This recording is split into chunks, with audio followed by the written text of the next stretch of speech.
Hello दोस्तों, नमस्कार। GS with प्रेम के इस यूट्यूब चैनल में आप सभी का स्वागत है। तो जैसा कि आप लोग जानते हैं कि वाईसीटी एनसीईआरटी रिवीजन सीरीज आप लोगों के बीच में चल रही थी और हमने यहाँ पर प्राचीन इतिहास, मध्यकालीन इतिहास और पॉलिटी, भारत का भूगोल, विश्व का भूगोल आदि इन 5 विषयों को हमने यहाँ पर डिस्कस कर दिए हैं। और आज हम एक नए सब्जेक्ट जीव विज्ञान की शुरुआत करने जा रहे हैं। जी हाँ, और आप लोग अब हमारी क्लास से जुड़ जाइए।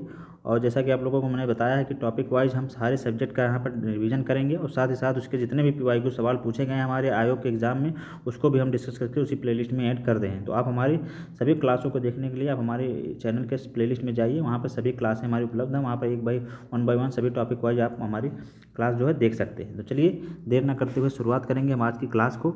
और आज हम जीव विज्ञान की क्लास को शुरू कर रहे हैं। 3 से 4 क्लास में इसको भी हम खत्म करेंगे। तो आप लोग हमारी क्लास से जुड़ जाइए फटाफट, और चैनल पर नए हैं तो हमारे चैनल को सब्सक्राइब करें ताकि हमारी वीडियो आप लोगों को हमेशा मिलती रहे। तो चलिए सबसे पहले हम देखेंगे जीव विज्ञान की शाखाएं, उपशाखाओं की बात करेंगे। जी हाँ, यहाँ पर हम यहाँ से शुरुआत करेंगे जीव विज्ञान की। तो सबसे पहले हम देखेंगे डर्मेटोलॉजी, जो कि त्वचा उसके रोगों का अध्ययन इसमें किया जाता है। सर्पेटोलॉजी जो है सर्पों का अध्ययन किया जाता है।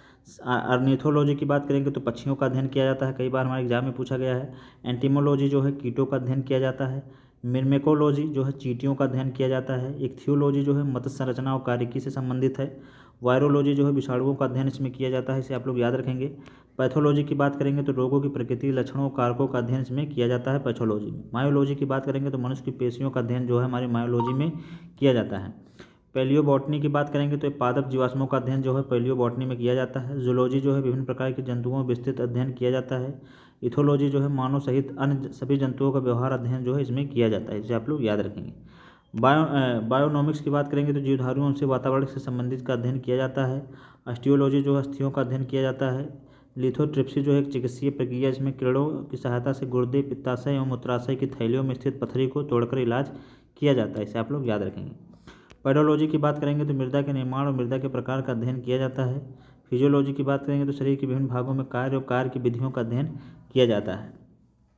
सेरोलॉजी की बात करेंगे तो रुधिर सीरम का वैज्ञानिक अध्ययन। जी हाँ, सेरोलॉजी जो है इसमें रुधिर सीरम के वैज्ञानिक अध्ययन किया जाता है। न्यूरोलॉजी की बात करेंगे तो तंत्रिका तंत्र से संबंधित अध्ययन इसमें किया जाता है। ट्रोफोलॉजी जो है पोषण विज्ञान से संबंधित है। एंथ्रोपोलॉजी जो है मानव जात के सांस्कृतिक विकास का अध्ययन किया जाता है। एग्रिस्टोलॉजी जो है घासों का अध्ययन और पालन इसमें किया जाता है। ओरोलॉजी की बात करेंगे तो पर्वतों का अध्ययन इसमें किया जाता है, इसे आप लोग याद रखेंगे। अगला हम लोग देखेंगे जीव विज्ञान से संबंधित प्रमुख शब्दावलियाँ। फ्लोरिकल्चर जो है सजावट के लिए काम आने वाले पुष्पों का अध्ययन किया जाता है। सेरीकल्चर जो है कच्चे रेशम के उत्पादन हेतु रेशम कीट का पालन भी हमारे इस रेशम में किया जाता है, तो इसे आप लोग याद रखेंगे। अगला हम लोग देखेंगे यहाँ पर एपीकल्चर जो है, एपीकल्चर मधुमक्खी पालन से संबंधित है। बीटीकल्चर जो है अंगूर की खेती से। टिश्यू कल्चर जो है कृत्रिम माध्यम से उत्कों का संवर्धन किया जाता है। हॉर्टिकल्चर जो है फल, सब्जियों, उद्यान और पादपों का संवर्धन किया जाता है। सिल्वीकल्चर की बात करें तो वन्य वृक्षों और उत्पादों का संवर्धन किया जाता है, इसे आप लोग याद रखेंगे।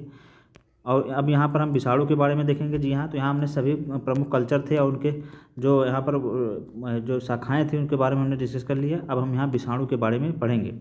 तो सबसे पहले देखेंगे विषाणु जो है एक अति सूक्ष्म अकोशिकीय और विशेष न्यूक्लियो प्रोटीन कण है जो जीवित परपोषी के अंदर रहकर जनन करते हैं। विषाणु की खोज रूसी वनस्पति वैज्ञानिक इवानोव्स्की ने 1892 में तंबाकू की पत्ती में मोज़ेक रोग के कारण की खोज करते समय की थी। विषाणु को इलेक्ट्रॉन सूक्ष्मदर्शी द्वारा ही देखा जा सकता है। विषाणु से होने वाले पौधों में रोग की बात करें तो बंकी टॉप ऑफ बनाना जो कि केला के पत्तियों में होता है, आलू में मोज़ेक रोग और तंबाकू की पत्तियों में भी मोज़ेक रोग विषाणु से ही होता है, तो इसे आप लोग याद रखेंगे।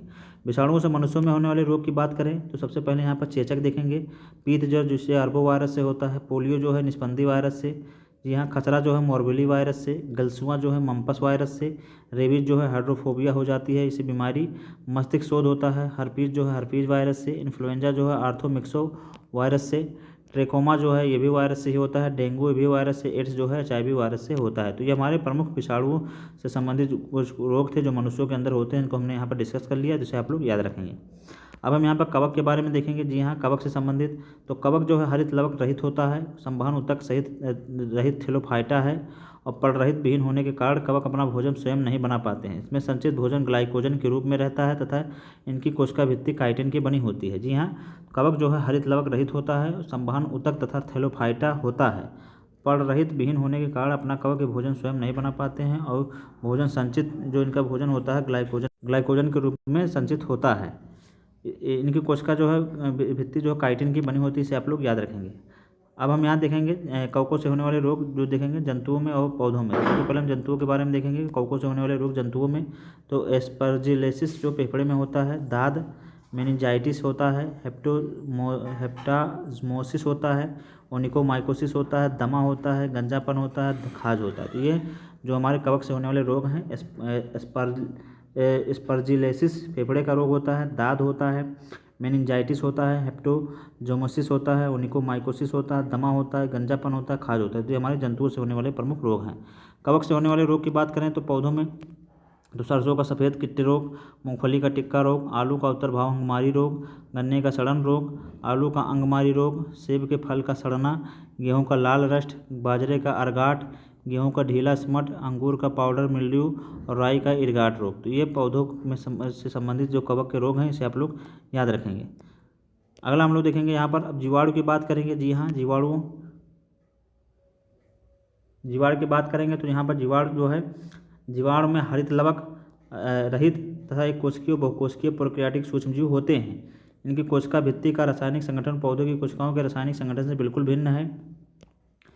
लाभदायक जीवाणु की बात करें तो राइजोबियम भूमि की उर्वरता की वृद्धि हेतु तो दलहनी फसलों के गांठों में पाया जाता है।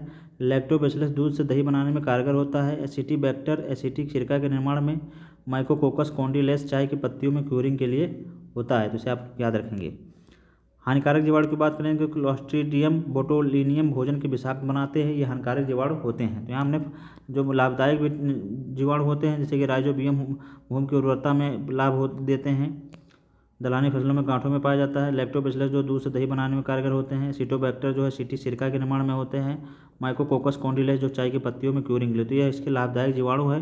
हानिकारक की बात करेंगे तो हानिकारक में आपके क्लोस्ट्रीडियम बोटुलिनियम जो भोजन को विषाक्त बनाते हैं।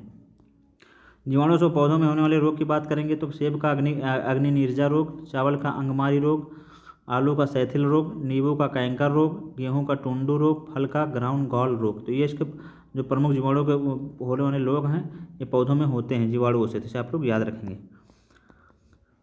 जीवाणुओं से पशुओं में होने वाले रोग की बात करेंगे। जी हाँ, जीवाणुओं से पशुओं में होने वाले रोग की बात करेंगे तो यहाँ पर भेड़ में एंथ्रेक्स रोग, जानवरों का काला पैर रोग होता है। इसे आप लोग याद रखेंगे। अब यहाँ पर जीवाणुओं से मानवों में होने वाले रोग के बारे में चर्चा करेंगे। तो सबसे पहले देखेंगे क्लोस्ट्रीडियम टिटेनी जो कि टिटेनस होता है। क्लोस्ट्रीडियम टिटेनी जीवाणु से होता है। होमोफिस पर्टुसिस जो है काली खांसी इसके जीवाणु से होता है। तपेदिक जो है माइकोबैक्टीरियम ट्यूबरकुलोसिस जीवाणु से होता है। हैजा जो है विब्रियो कॉलरिक जीवाणु से होता है। डिप्थीरिया जो है कोरोनीबैक्टीरियम डिप्थीरी से होता है। प्लेग जो है बैसिलस पेस्टिस से होता है। निमोनिया जो है डिप्लोकोकस निमोनी से होता है। टाइफाइड जो है साल्मोनेला टाइफी से होता है। कोढ़ या कुष्ठ जो है माइकोबैक्टीरियम लेप्री से होता है। तो इसे आप लोग याद रखेंगे। तो यहाँ हमने देख लिया कि जीवाणु से संबंधित कुछ प्रमुख मानव रोग थे इनके बारे में हमने चर्चा कर लिया है। अब हम यहाँ पर साइनोबैक्टीरिया की बात करेंगे। जी हाँ, नीलहरित शैवाल की बात करेंगे।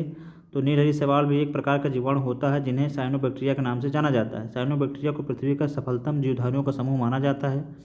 लाल सागर लाल रंग ट्राइकोडेस्ट्रियम एरिथ्रियम नामक साइनोबैक्टीरिया का कारण ही दिखाई पड़ता है। लाइकेन की बात करेंगे तो लाइकेन थैलोफाइटा प्रकार की वनस्पति जो कवक और शैवाल दोनों से मिलकर बनती है। इसमें कवक और शैवालों का संबंध परस्पर सहजीवी जैसा होता है। लाइकेन वायु प्रदूषण के संकेतक होते हैं। जहाँ वायु प्रदूषण अधिक होता है वहाँ लाइकेन नहीं उगते हैं। पेड़ों की छालों पर उगने वाले लाइकेन को कॉर्टिकोल्स तथा खाली चट्टानों पर उगने वाले लाइकेन्स को सेक्सिकोल्स कहते हैं, जिसे आप लोग याद रखेंगे। तो आज के क्लास को हम यहीं ख़त्म करेंगे। उसके बाद फिर अगले क्लास में हम फिर और चर्चा करेंगे, देखेंगे अगले क्लास में। तो आप लोगों को क्लास कैसी लग रही है आप लोग हमारे कमेंट बॉक्स में ज़रूर बताएं। क्लास अच्छी लग रही है तो आप लोग हमारे चैनल को सब्सक्राइब करें, लोगों को अपने शेयर करें। और इसी माध्यम से हम आपको टॉपिक वाइज जितने भी सब्जेक्ट हैं जीके जीएस में आते हैं सबकी हम टॉपिक वाइज डिस्कशन करेंगे। आप लोगों को उसकी पहले थ्योरी माध्यम इस तरह का वीडियो लेकर आएंगे। उसके बाद फिर जितने भी PYQ सवाल हैं आयोग में पूछे गए उनकी भी प्रैक्टिस सेट यहाँ पर हम कराते हैं। तो आप लोग हमारे चैनल से बने रहिए, ज़्यादा से ज़्यादा लोगों को शेयर करें। क्लास अच्छी लग रही है तो लोगों को सब्सक्राइब, लोगों को जोड़ें और लोगों को शेयर करें। चलिए फिर मिलेंगे एक नई वीडियो में, तब तक पढ़ते रहिए, स्वस्थ रहिए। नमस्कार, जय हिंद।